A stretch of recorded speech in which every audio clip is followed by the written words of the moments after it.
It's now official. Work on Baha has resumed. Good evening, everyone. I'm Keishla Adderley. Topping the news tonight, Prime Minister Perry Christie, along with government officials and private sector officials, toured the Bahamian Riviera today as work on the stalled project has begun. This step comes as the Baha payout process is also set to begin. Clint Watson has more. When will contractors be on beginning construction?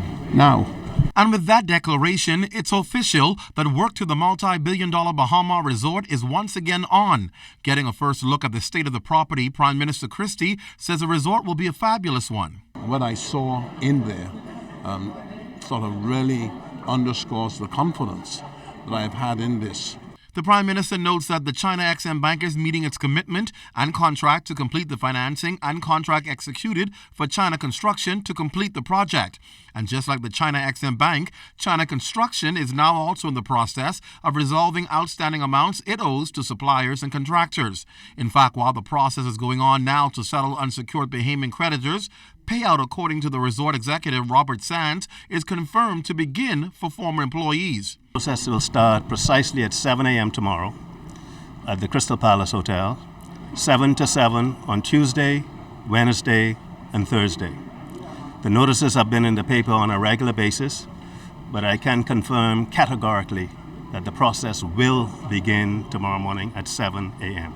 James Moscow of Moscow Group was one of the Bahamian companies owed by not only Baha but also China Construction. Additionally, they operated leases for some of the businesses in the hotel, like restaurants. He says he's grateful to be back on track, and it's an understatement. We were really hanging out there on a limb, and somebody was cutting it off on the wrong side.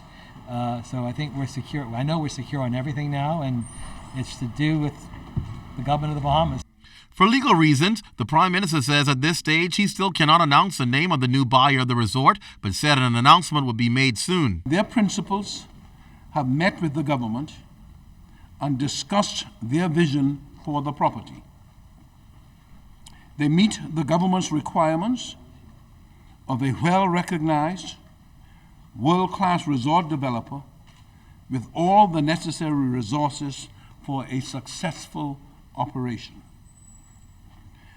The group is moving expeditiously to complete their negotiations with the Exim Bank and to meet the due diligence requirements of the government. The Prime Minister reaffirms that it's his government's position to have the major part of this resort opened before the end of the winter season. Clint Watson, ZNS Network News.